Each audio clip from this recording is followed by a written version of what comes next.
Hello, it's Jim Hutchens for the Jerusalem Connection Spot Report for this week. The so-called peace prospects, the peace plan between the Palestinians and Israel is on hold. It's off indefinitely. And I'm not surprised at this. All these attempts have been failures, and I think any attempt in the future will likewise be a failure.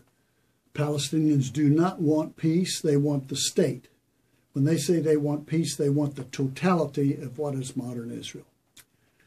This has been a great disappointment to the administration because from day one, the president has sought to bring about a successful ending to the peace process between Palestinians and Israelis.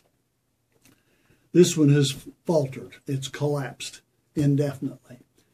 And there are those who are saying that and one of the leading envoys in Secretary of State Kerry's entourage, Martin Endike, has said it's because that the Israelis insist on building up settlements where Jews can live in the West Bank, in Judea and Samaria. The president has said, all right, if that's the case, we're going to take a breather.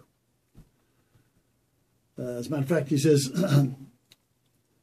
Mr. Obama, stung by his second failed attempt to broker a peace deal, has decided to take a conspicuous breather from the Middle East process.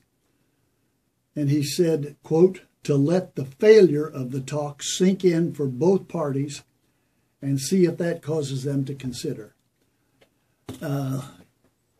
They may reconsider to come together. But I can promise you there will be no peace between Israelis and the Palestinians. The president feels like he's got enough time left in office to maybe initiate another attempt at this, but don't count on it. The settlement issue was the breaker, evidently. Not to mention the facts that missiles and missiles have been sent in by the thousands from Gaza into Israel. And there's attempted suicide bombings that take place all the time. Sooner or later, and I think it may be sooner than we think, what is referred to in Zechariah chapter 12 is going to take place. Now, it's not, and that's not the end. There's much after that. But God says this in Zechariah chapter 12. He said, I'm going to make Jerusalem a cup that sends all the surrounding peoples reeling, staggering, like they're drunk. He says, Judah will be besieged as well as Jerusalem. On that day, when all the nations of the earth are gathered against her, I will make Jerusalem an immovable rock. For all the nations, and all who try to move it will injure themselves. And then the leaders of Judah will say in their hearts, the people of Jerusalem are strong, because Yahweh Almighty is their God.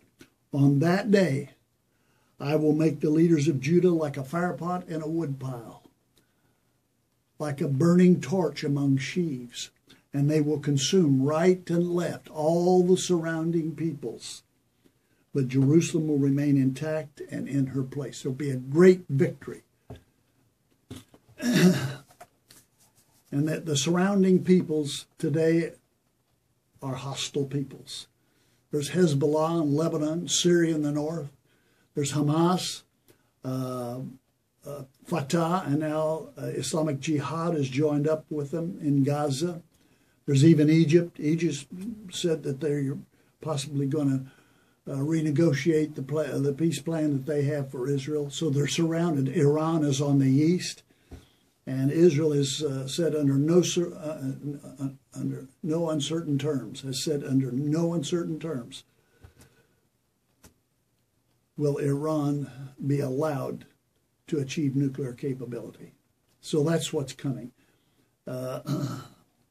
And as I say, sooner or later, and I would expect that to be sooner, the stage is definitely set for it. So how long can the president hold his breath? Not long, I don't think. Not long, huh? So until next week, Od Ki Yavoshilo, or until Messiah comes, Yavareka Yahweh. God bless you. God bless yours.